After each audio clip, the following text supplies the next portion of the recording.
Avez-vous entendu la déclaration de Washington affirmant qu'ils ont déjà gagné? Dans ce cas, pourquoi les journalistes américains attirent-ils l'attention sur ces sujets? En réalité, il ne devrait probablement même pas y avoir de raison de s'inquiéter, puisque ceux qui ont lancé l'agression militaire contre l'Iran déclarent eux-mêmes leur victoire, comme ils le disent. Alors, dans ce cas, il n'y a peut-être rien à discuter. Il me semble donc qu'il faut d'abord clarifier les notions. Avant tout, donner la parole à ceux qui ont déclenché toute cette affaire pour qu'ils se justifient, expliquent ou racontent ce qui s'est passé. Posez-leur de nombreuses questions à ce sujet. Beaucoup de questions. L'Occident, l'espace des États-Unis d'Amérique ont décidé aujourd'hui de chercher un coupable. Après avoir reçu des coups de la part de l'Iran, reçu des défaites et des défaites partout, car l'Iran inflige chaque jour, chaque seconde, des coups durs, des coups fatals aux États-Unis d'Amérique. Ne sachant plus comment faire pour sortir de ce combat, alors ils décident de trouver un coupable. Alors mon frère, je te prie de regarder cette vidéo et je te prends tout juste après. Les États-Unis affirment avoir déjà gagné, alors pourquoi accuser la Russie? Ces derniers jours, plusieurs médias occidentaux ont affirmé que Moscou aiderait l'Iran en fournissant des drones et des informations sur des installations américaines.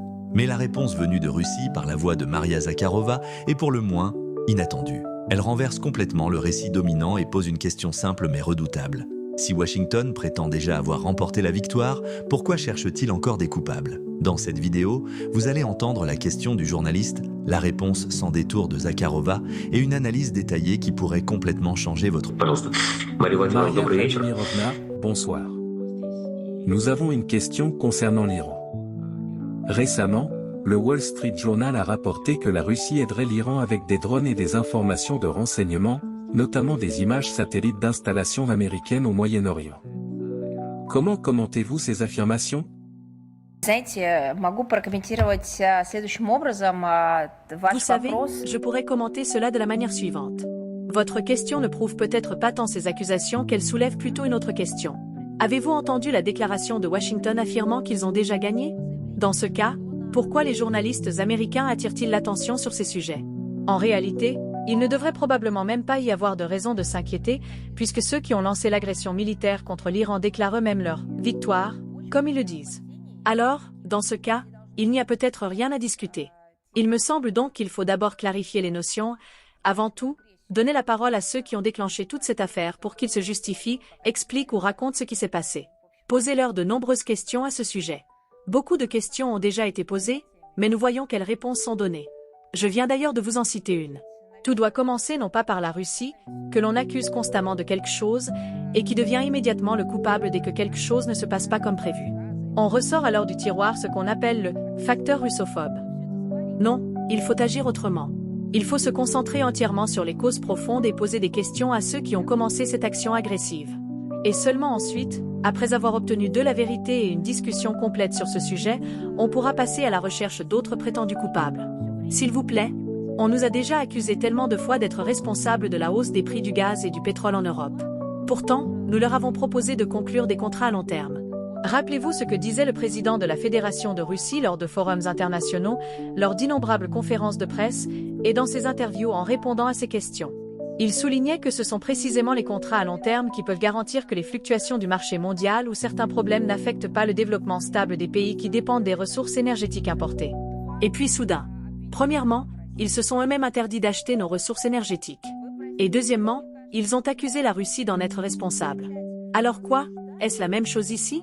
Excusez-moi, mais il me semble qu'avant de commencer à discuter de ce sujet et encore moins de se justifier, ce qui n'a aucun sens ici, il faut d'abord donner la parole à ceux qui ont tout déclenché. Voilà tout. Nous entendons ce que nous entendons de leur bouche. Qu'ils auraient déjà remporté, comme ils le disent, la victoire. L'affaire autour des accusations occidentales contre la Russie concernant son rôle supposé auprès de l'Iran n'est pas simplement une question de drone ou de renseignement. Elle révèle avant tout les logiques profondes de la géopolitique contemporaine, où la perception de la victoire, la narration médiatique et la diplomatie se confondent. Selon la Russie, ces accusations constituent un réflexe classique. Dès qu'une situation échappe au contrôle occidental, on cherche immédiatement un coupable externe. Dans ce cas précis, Moscou devient le bouc émissaire, non parce qu'elle aurait réellement agi, mais parce qu'il est plus facile pour Washington et certains médias occidentaux de détourner l'attention des véritables initiateurs de la crise. Maria Zakharova insiste sur ce point, avant de discuter ou de se justifier, il faut questionner ceux qui ont déclenché l'action agressive, c'est-à-dire les États-Unis, qui, selon elle, se déclarent déjà victorieux dans cette région tout en continuant à chercher des responsables. Cette logique s'inscrit dans une stratégie de narration internationale. Depuis le début du conflit, chaque incident au Moyen-Orient, chaque tension régionale, est présenté sous le prisme de la responsabilité russe. Les médias occidentaux, en relayant ces informations sans contextualisation, participent à la construction d'une image d'une Russie omniprésente et menaçante, alors que la réalité pourrait être beaucoup plus nuancée. Cette façon de présenter les faits sert également à justifier certaines politiques étrangères et actions militaires. En désignant Moscou comme responsable, les États-Unis et leurs alliés créent un cadre qui légitime leurs interventions et stratégies dans la région. Un autre point clé concerne la dimension énergétique et économique. Zakharova rappelle les précédents où la Russie a été accusée d'être responsable de la hausse des prix du gaz et du pétrole en Europe. Pourtant, la Russie avait proposé des solutions de long terme, comme des contrats garantissant une stabilité face aux fluctuations du marché mondial. Ici encore, le raisonnement est identique. Les accusations sont détournées pour masquer les décisions et responsabilités internes à l'Occident, tout en plaçant Moscou au centre d'un récit de crise. Cela montre un double standard. D'un côté, ceux qui initient une action agressive se déclarent victorieux, de l'autre, ils blâment systématiquement la Russie pour tout effet secondaire ou imprévu. Sur le plan stratégique, cette situation illustre également la manière dont la diplomatie et la perception publique sont utilisées comme des armes. L'Occident contrôle largement la narration médiatique mondiale, créant des perceptions de menaces et de responsabilités qui influencent l'opinion publique et justifient les sanctions, les pressions diplomatiques ou même certaines opérations militaires. Dans ce contexte, la réponse de Zakharova ne se limite pas à un démenti, elle cherche à rééquilibrer le récit, à rappeler que les causes profondes doivent être attribuées à ceux qui ont réellement déclenché la crise. Enfin, cette affaire pose une question plus large. Comment analyser et comprendre les conflits contemporains lorsque l'information est politisée et instrumentalisée? Elle montre l'importance de regarder au-delà des accusations simplistes et des récits médiatiques dominants pour identifier les véritables responsabilités et motivations des acteurs internationaux. En conclusion, l'analyse géopolitique proposée par Zakharova met en lumière 3 points essentiels. Ne pas se laisser guider par les accusations sans contexte, surtout quand elles sont systématiquement dirigées contre la Russie. Questionner les véritables initiateurs des crises, car désigner un bouc émissaire permet souvent de masquer la responsabilité des puissances établies. Comprendre la manipulation de l'information comme un outil stratégique dans la politique internationale, où la perception peut parfois peser autant que les actions elles-mêmes. Pour le spectateur, cela signifie qu'il faut développer un regard critique et ne jamais accepter la version dominante sans analyse. La Russie insiste sur le fait que ce n'est pas elle qui déclenche les crises, mais qu'elle est souvent accusée pour les erreurs et les ambitions d'autres puissances. Et dans ce jeu complexe de pouvoir, de médias et de stratégie, la vérité géopolitique est souvent bien plus complexe que ce que l'on nous présente à première vue. S'il te plaît, n'oublie pas, surtout je t'en prie mon frère, n'oublie pas de critiquer. Critique-moi afin que je puisse m'améliorer. Critique-moi afin que je sois meilleur. Voilà donc notre cher papa, notre grand frère, notre grand dirigeant, le plus fort du monde entier est aujourd'hui humilié devant tout le monde entier. Les États-Unis d'Amérique, qui étaient hier craints par tout le monde, aujourd'hui sont exposés au carrefour. Aujourd'hui, tout le monde voit leur inutité, leur faiblesse. Et je peux vous dire que certains États sont en train de faire une comparaison interne d'un combat avec les États-Unis d'Amérique. Ils essaient de faire des évaluations pour voir est-ce que je peux me battre les États-Unis. Parce que si, jusqu'ici, l'Iran continue à infliger aux États-Unis d'Amérique les coups puissants, les coups durs, ça veut dire que moi aussi, je peux le faire. Il y a des États qui essaient de penser à ce scénario dans leur tête. Oui, parce que les États-Unis d'Amérique ont bâti leur image sur le mensonge, mes amis. Ils ont bâti leur image sur le mensonge. Et lorsque tu construis ton image, ta personnalité sur le mensonge, tu ne peux absolument pas aller loin. C'est pour ça qu'il est important de créer et de construire une image sur la vérité. C'est pour ça qu'il est important de construire une image sur la vérité.